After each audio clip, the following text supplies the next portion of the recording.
ಸರಿ ಸರ್, ಇನ್ ಎರಡೇ ನಿಮಿಷ ನಿಮ್ ಸಮಯ ನನಗೆ ಬೇಕು ಸರ್. ನಾನು ಕ್ವಿಕ್ ಆಗಿ ಬಿಜೆಪಿ ವಕ್ತಾರರನ್ನ ಮಾತನಾಡ್ಸ್ಕೊಂಡು ಮತ್ತೆ ವಾಪಸ್ ನಿಮ್ ಹತ್ರಕ್ಕೆ ಬರ್ತೀನಿ. ಅಶೋಕ್ ಗೌಡ್ರೆ, 2,500 ಕೋಟಿಯ ಲೂಟಿ ನಡೀತಾ ಇದೆ ರಾಜ್ಯದಲ್ಲಿ, ಬೊಕ್ಕಸ ಬರದಾಗ್ಬಿಟ್ಟಿದೆ.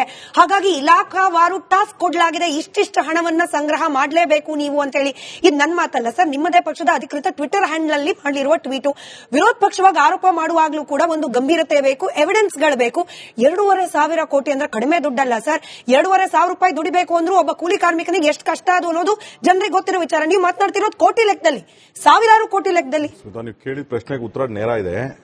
ಈ ಡಿಪಾರ್ಟ್ಮೆಂಟಿನ ರೆವಿನ್ಯೂ ಏನಿದೆ, ರಾಜ್ಯ ಸರ್ಕಾರ ಬೊಕ್ಕಸಕ್ಕೆ ಬರ್ತಕ್ಕಂತಹದು, ಈ ಸರ್ಕಾರ ಬಂದಾಗ 28,000 ಕೋಟಿ ಇತ್ತು, ಇವಾಗ ತತ್ಸುಮಾರು 36,000 ಕೋಟಿ ಆಗಿದೆ. ಅದರಲ್ಲಿ ನಾವು ಹೇಳ್ತಿರ್ತಕ್ಕಂಥದ್ದು ಕೇವಲ ಲೆಸ್ ದೆನ್ 10% ಹೇಳ್ತಾ ಇದೀವಿ. ಆದ್ರೆ ಈ ಸರ್ಕಾರದಲ್ಲಿ ನಮಗೆ ಗೊತ್ತಿದೆ 63% ಭ್ರಷ್ಟಾಚಾರ ನಡೀತಿದೆ ಅಂತ ಹೇಳಿ. ನಾವ್ ಹೇಳಿದ್ದಲ್ಲ, ಉಪಲೋಕಾಯುಕ್ತ ಹೇಳಿತ್ತು. ಆಯ್ತು, ಈಗ ಆರ್ ಬಿ ತಿಮ್ಮಾಪುರದ ವಿಚಾರಕ್ಕೆ ಬಂದ್ಬಿಡೋಣ. ಆರ್ ಬಿ ತಿಮ್ಮಾಪುರ ಅವರು ಈ ಸರ್ಕಾರ ಬಂದಾಗಿನಿಂದ 33 ತಿಂಗಳಾಗಿದೆ ಇವತ್ತಿಗೆ, ಅಂದ್ರೆ ಹೆಚ್ಚು ಕಮ್ಮಿ. ಈ 33 ತಿಂಗಳಲ್ಲಿ 5 ಬಾರಿ ಚರ್ಚೆಗೆ ದೊಡ್ಡದಾಗಿ ಬಂದಿದ್ದಾರೆ.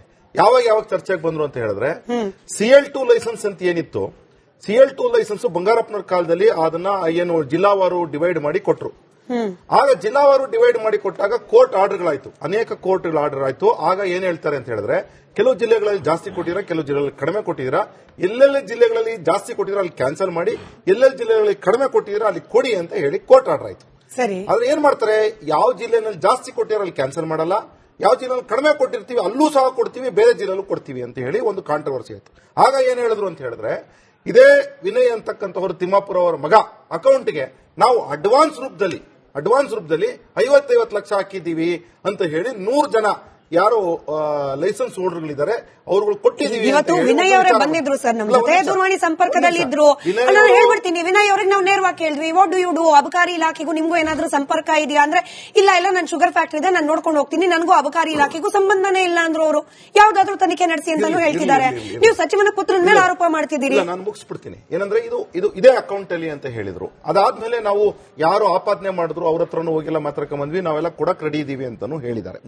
ಒಂದು ವಿಚಾರ. ಎರಡನೇ ವಿಚಾರ, ಈ CL9 ಲೈಸೆನ್ಸ್ ಅಲ್ಲೂ ಸಹ ಪ್ರತಿ ಬಾರಿನೂ ಸಹ ಪ್ರತಿ ರಿನ್ಯೂವಲ್ಗೆ ಏನ್ ಹೋಗ್ತಾರೆ, ಆ ರಿನ್ಯೂವಲ್ ಲೈಸೆನ್ಸ್ CL2 ಇರ್ಬೋದು, CL9 ಇರ್ಬೋದು, ಈ ಲೈಸೆನ್ಸ್ಗೂ ಸಹ ಏನಿದೆ ಅದನ್ನ ಕಮಿಷನ್ ಫಿಕ್ಸ್ ಮಾಡ್ಕೊಂಡಿದ್ದಾರೆ. ಅದರಲ್ಲಿ ಮುಂಚೆ ಏನಾಗ್ತಿತ್ತು, ಕೇವಲ ಅಧಿಕಾರಿಗಳು ಹೋಗ್ತಿತ್ತು, ಈಗ ಅದು ಒಂದು ಶೇರು ಮಿನಿಸ್ಟರ್ಗೆ ಹೋಗಬೇಕು, ತದನಂತರದಲ್ಲಿ ಮುಖ್ಯಮಂತ್ರಿಗೆ ಹೋಗಬೇಕು ಅಂತ ಹೇಳಿ ಆಪಾದನೆನ ಇದೇ ಲೈಸೆನ್ಸ್ ಹೋಲ್ಡರ್ಗಳು ಮಾಡಿದ್ರು.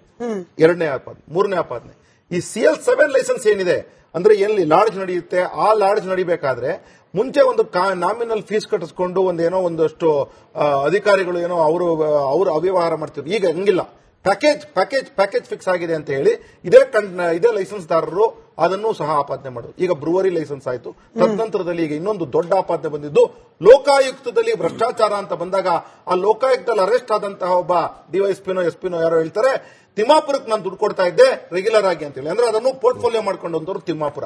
ಈಗ ಈ ಹಗರಣ ಆಚೆ ಬಂದಿದೆ. ಈಗ ನೀವೇ ಪಟ್ಟಿ ಕೊಟ್ಟಂಗೆ 5 ಹಗರಣಗಳು 5 ಬಾರಿ ಸಚಿವ ತಿಮ್ಮಾಪುರ ಅವರ ಡಿಪಾರ್ಟ್ಮೆಂಟ್ ಬಂತು.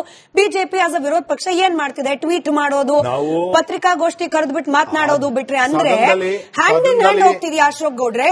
ಆಡಳಿತ ಪಕ್ಷ ವಿರೋಧ ಪಕ್ಷ ನೀವು ಭ್ರಷ್ಟಾಚಾರದ ಆರೋಪದಲ್ಲಿ ಸಿಗಾಕೊಳ್ಳಿ, ನಾವು ಒಂದು ಪ್ರೆಸ್ ಮೀಟ್ ಮಾಡ್ತೀವಿ, ಅಲ್ಲಿಗೆಲ್ಲ ಮುಗಿದೋಯ್ತು. ಜನರು ದುಡ್ಡು ಬಗ್ಗೆ ಕೇರ್ ಇಲ್ಲ, ಭ್ರಷ್ಟಾಚಾರದ ಬಗ್ಗೆ ಕೇರ್ ಇಲ್ಲ. ಇದನ್ನ ಬಿಟ್ಟು ಏನ್ ಮಾಡಿದೆ ವಿರೋಧ ಪಕ್ಷ? ಏನು ಅಂತ ಹೇಳಿದ್ರೆ, ಸದನದಲ್ಲೂ ಮಾತಾಡಿದ್ವಿ, ಪ್ರೆಸ್ ಮೀಟ್ ಮಾಡಿದ್ವಿ, ಪ್ರೆಸ್ ನೋಟ್ ಮಾಡಿ ಎಲ್ಲ ರೆಡಿ ಮಾಡಿ ಎಲ್ಲಾನು ಸಹ ಕಳಿಸ್ತೀವಿ. ಏನಾಗುತ್ತೆ, ಒಂದು ಸತಿ ಪಾಪದ ಕೊಡ ತುಂಬುತ್ತೆ ಯಾರಾದ್ರೂ ಒಬ್ಬರಿಗೆ. ಇವತ್ತು ತಿಮ್ಮಾಪುರಿಗೆ ಜನರು ದುಡ್ಡು ಹೋಗೋದು ಹೋಗ್ತಿರ್ಲಿ, ವಿಚಾರ ಅದಲ್ಲ. ಏನಾಗ್ತದೆ, ಪ್ರತಿ ಸತಿನೂ ಸಹ ನಾವು ಹಂಗ್ ಮಾಡಿಲ್ಲ. ಇವತ್ತು ಆಕ್ಚುಲಿ ಸಿದ್ದರಾಮಯ್ಯನವ್ರಿಗೆ ಬದ್ಧತೆ ಇದ್ರೆ ಸಿದ್ದರಾಮಯ್ಯನವರು ಇವತ್ತು ನೇರವಾಗಿ ಮಾಡಬೇಕಾಗಿರೋದು, ಫಸ್ಟ್ ಈ ಸಚಿವರನ್ನ ವಜಾ ಮಾಡಬೇಕು. ಅದಕ್ಕೆ ಅವರು SIT ಅಲ್ಲ, ಜುಡಿಷಿಯಲ್ ಎನ್ಕ್ವೈರಿನೋ ಅಥವಾ ಬೇರೆ ಒಂದು ರೀತಿಯಲ್ಲಿ ಎನ್ಕ್ವೈರಿ ಮಾಡಿಸಿ. SIT ಮಾಡಬೇಡಿ. ಯಾಕಂದ್ರೆ SIT ನಿಮ್ಗೆ ಎಲ್ಲಾರು ಅಧಿಕಾರಿಗಳನ್ನ ಬ್ಲೇಮ್ ಮಾಡ್ತೀರಾ, ಆಮೇಲೆ ನೀವು ಕ್ಲೀನ್ ಚಿಟ್ ತಗೊಳ್ಕೊಳ್ಳೋದು. ನೀವು 63-80% ಅಂದ್ರೆ ಅಶೋಕ್ ಸರಿ ಸರ್, ಇನ್ ಎರಡೇ ನಿಮಿಷ ನಿಮ್ ಸಮಯ ನನಗೆ ಬೇಕು ಸರ್. ನಾನು ಕ್ವಿಕ್ ಆಗಿ ಬಿಜೆಪಿ ವಕ್ತಾರರನ್ನ ಮಾತನಾಡ್ಸ್ಕೊಂಡು ಮತ್ತೆ ವಾಪಸ್ ನಿಮ್ ಹತ್ರಕ್ಕೆ ಬರ್ತೀನಿ. ಅಶೋಕ್ ಗೌಡ್ರೆ, 2,500 ಕೋಟಿಯ ಲೂಟಿ ನಡೀತಾ ಇದೆ ರಾಜ್ಯದಲ್ಲಿ, ಬೊಕ್ಕಸ ಬರದಾಗ್ಬಿಟ್ಟಿದೆ.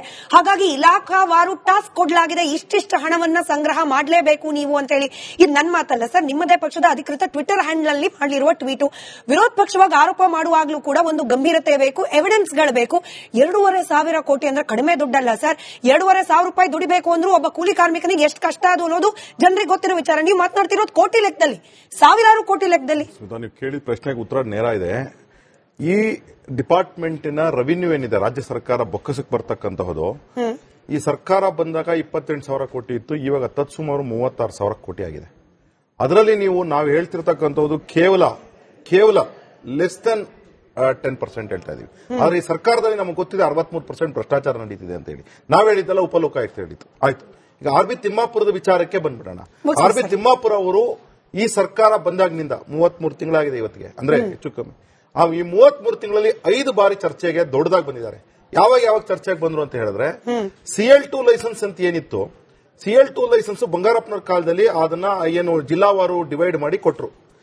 ಆಗ ಜಿಲ್ಲಾವಾರು ಡಿವೈಡ್ ಮಾಡಿ ಕೊಟ್ಟಾಗ ಕೋರ್ಟ್ ಆರ್ಡರ್ಗಳಾಯ್ತು, ಅನೇಕ ಕೋರ್ಟ್ ಆರ್ಡರ್ ಆಯ್ತು. ಆಗ ಏನ್ ಹೇಳ್ತಾರೆ ಅಂತ ಹೇಳಿದ್ರೆ, ಕೆಲವು ಜಿಲ್ಲೆಗಳಲ್ಲಿ ಜಾಸ್ತಿ ಕೊಟ್ಟಿದ್ದೀರಾ, ಕೆಲವು ಜಿಲ್ಲೆಗಳಲ್ಲಿ ಕಡಿಮೆ ಕೊಟ್ಟಿದ್ದೀರಾ, ಎಲ್ಲೆಲ್ಲಿ ಜಿಲ್ಲೆಗಳಲ್ಲಿ ಜಾಸ್ತಿ ಕೊಟ್ಟಿದ್ದೀರಾ ಅಲ್ಲಿ ಕ್ಯಾನ್ಸಲ್ ಮಾಡಿ, ಎಲ್ಲೆಲ್ಲಿ ಜಿಲ್ಲೆಗಳಲ್ಲಿ ಕಡಿಮೆ ಕೊಟ್ಟಿದ್ದೀರಾ ಅಲ್ಲಿ ಕೊಡಿ ಅಂತ ಹೇಳಿ ಕೋರ್ಟ್ ಆರ್ಡರ್ ಆಯ್ತು. ಸರಿ, ಆದ್ರೆ ಏನ್ ಮಾಡ್ತಾರೆ, ಯಾವ ಜಿಲ್ಲೆನಲ್ಲಿ ಜಾಸ್ತಿ ಕೊಟ್ಟಿರೋ ಅಲ್ಲಿ ಕ್ಯಾನ್ಸಲ್ ಮಾಡಲ್ಲ, ಯಾವ ಜಿಲ್ಲೆಯಲ್ಲಿ ಕಡಿಮೆ ಕೊಟ್ಟಿರ್ತೀವಿ ಅಲ್ಲೂ ಸಹ ಕೊಡ್ತೀವಿ, ಬೇರೆ ಜಿಲ್ಲೆಯಲ್ಲೂ ಕೊಡ್ತೀವಿ ಅಂತ ಹೇಳಿ ಒಂದು ಕಾಂಟ್ರವರ್ಸಿ ಆಯ್ತು. ಆಗ ಏನ್ ಹೇಳಿದ್ರು ಅಂತ ಹೇಳಿದ್ರೆ, ಇದೇ ವಿನಯ್ ಅಂತಕ್ಕಂಥವ್ರು ತಿಮ್ಮಾಪುರ ಅವರ ಮಗ ಅಕೌಂಟ್ಗೆ ನಾವು ಅಡ್ವಾನ್ಸ್ ರೂಪದಲ್ಲಿ 50 ಲಕ್ಷ ಹಾಕಿದ್ದೀವಿ ಅಂತ ಹೇಳಿ 100 ಜನ ಯಾರು ಲೈಸೆನ್ಸ್ ಹೋಲ್ಡರ್ಗಳಿದ್ದಾರೆ ಅವ್ರುಗಳು ಕೊಟ್ಟಿದ್ದೀವಿ. ಇವತ್ತು ವಿನಯ್ ಅವರೇ ಬಂದಿದ್ರು ಸರ್ ನಮ್ಮ ಜೊತೆ, ದೂರವಾಣಿ ಸಂಪರ್ಕದಲ್ಲಿ ಇದ್ರು.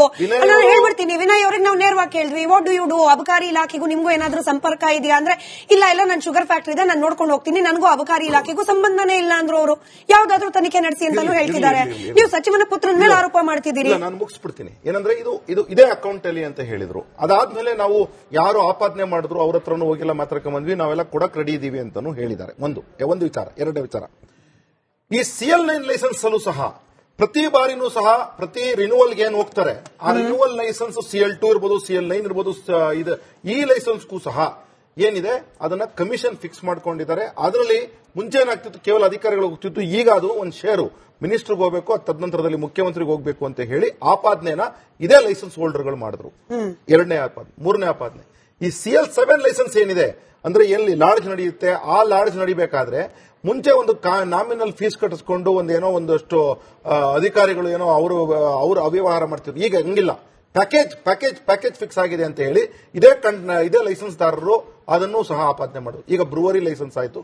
ತದನಂತರದಲ್ಲಿ ಈಗ ಇನ್ನೊಂದು ದೊಡ್ಡ ಆಪಾದನೆ ಬಂದಿದ್ದು ಲೋಕಾಯುಕ್ತದಲ್ಲಿ ಭ್ರಷ್ಟಾಚಾರ ಅಂತ ಬಂದಾಗ, ಆ ಲೋಕಾಯುಕ್ತದಲ್ಲಿ ಅರೆಸ್ಟ್ ಆದಂತಹ ಒಬ್ಬ ಡಿವೈಎಸ್ಪಿನೋ ಎಸ್ಪಿನೋ ಯಾರೋ ಹೇಳ್ತಾರೆ, ತಿಮ್ಮಾಪುರಕ್ಕೆ ನಾನು ದುಡ್ಡು ಕೊಡ್ತಾ ಇದ್ದೆ ರೆಗ್ಯುಲರ್ ಆಗಿ ಅಂತ ಹೇಳಿ. ಅಂದ್ರೆ ಅದನ್ನು ಪೋರ್ಟ್ಫೋಲಿಯೋ ಮಾಡ್ಕೊಂಡು ಬಂದವರು ತಿಮ್ಮಾಪುರ. ಈಗ ಈ ಹಗರಣ ಆಚೆ ಬಂದಿದೆ. ಈಗ ನೀವೇ ಪಟ್ಟಿ ಕೊಟ್ಟಂಗೆ 5 ಹಗರಣಗಳು 5 ಬಾರಿ ಸಚಿವ ತಿಮ್ಮಾಪುರ ಅವರ ಡಿಪಾರ್ಟ್ಮೆಂಟ್ ಬಂತು. ಬಿಜೆಪಿ ಆಸ್ ಅ ವಿರೋಧ ಪಕ್ಷ ಏನ್ ಮಾಡ್ತಿದೆ, ಟ್ವೀಟ್ ಮಾಡೋದು, ಪತ್ರಿಕಾಗೋಷ್ಠಿ ಕರೆದ್ಬಿಟ್ಟು ಮಾತನಾಡೋದು ಬಿಟ್ರೆ, ಅಂದ್ರೆ ಹ್ಯಾಂಡ್ ಇನ್ ಹ್ಯಾಂಡ್ ಹೋಗ್ತಿದ್ಯಾ ಅಶೋಕ್ ಗೌಡ್ರೆ. ಆಡಳಿತ ಪಕ್ಷ ವಿರೋಧ ಪಕ್ಷ, ನೀವು ಭ್ರಷ್ಟಾಚಾರದ ಆರೋಪದಲ್ಲಿ ಸಿಗಾಕೊಳ್ಳಿ, ನಾವು ಒಂದು ಪ್ರೆಸ್ ಮೀಟ್ ಮಾಡ್ತೀವಿ, ಅಲ್ಲಿಗೆಲ್ಲ ಮುಗಿದೋಯ್ತು. ಜನರ ದುಡ್ಡು ಬಗ್ಗೆ ಕೇರ್ ಇಲ್ಲ, ಭ್ರಷ್ಟಾಚಾರದ ಬಗ್ಗೆ ಕೇರ್ ಇಲ್ಲ. ಇದನ್ನ ಬಿಟ್ಟು ಏನ್ ಮಾಡಿದೆ ವಿರೋಧ ಪಕ್ಷ? ಏನು ಅಂತ ಹೇಳಿದ್ರೆ, ಸದನದಲ್ಲೂ ಮಾತಾಡಿದ್ವಿ, ಪ್ರೆಸ್ ಮೀಟ್ ಮಾಡಿದ್ವಿ, ಪ್ರೆಸ್ ನೋಟ್ ಮಾಡಿ ಎಲ್ಲ ರೆಡಿ ಮಾಡಿ ಎಲ್ಲಾನು ಸಹ ಕಳಿಸ್ತೀವಿ. ಏನಾಗುತ್ತೆ, ಒಂದು ಸತಿ ಪಾಪದ ಕೊಡ ತುಂಬುತ್ತೆ ಯಾರಾದ್ರೂ ಒಬ್ಬರಿಗೆ. ಇವತ್ತು ತಿಮ್ಮಾಪುರ್ಗೆ ತುಂಬಿದೆ. ಜನರು ದುಡ್ಡು ಹೋಗೋದು ಹೋಗ್ತಿರ್ಲಿ, ವಿಚಾರ ಅದಲ್ಲ. ಏನಾಗ್ತದೆ, ಪ್ರತಿ ಸತಿನೂ ಸಹ ನಾವು ಹಂಗ್ ಮಾಡಿಲ್ಲ ಹಿಂಗ್ ಮಾಡಿಲ್ಲ. ಇವತ್ತು ಆಕ್ಚುಲಿ ಸಿದ್ದರಾಮಯ್ಯನವ್ರಿಗೆ ಬದ್ಧತೆ ಇದ್ರೆ, ಸಿದ್ದರಾಮಯ್ಯನವರು ಇವತ್ತು ನೇರವಾಗಿ ಮಾಡಬೇಕಾಗಿರೋದು ಫಸ್ಟ್ ಈ ಸಚಿವರನ್ನ ವಜಾ ಮಾಡಬೇಕು. ಅದಕ್ಕೆ ಅವರು SIT ಅಲ್ಲ, ಜುಡಿಷಿಯಲ್ ಎನ್ಕ್ವೈರಿನೋ ಅಥವಾ ಬೇರೆ ಅವರು ಒಂದು ರೀತಿಯಲ್ಲಿ ಎನ್ಕ್ವೈರಿ ಮಾಡಿಸಿ. SIT ಮಾಡಬೇಡಿ. ಯಾಕಂದ್ರೆ SIT ನಿಮ್ಗೆ ಎಲ್ಲಾರು ಅಧಿಕಾರಿಗಳನ್ನ ಬ್ಲೇಮ್ ಮಾಡ್ತೀರಾ, ಆಮೇಲೆ ನೀವು ಕ್ಲೀನ್ ಚಿಟ್ ತಗೊಳ್ಕೊಳ್ಳೋದು. ನೀವು 63-80% ಅಂದ್ರೆ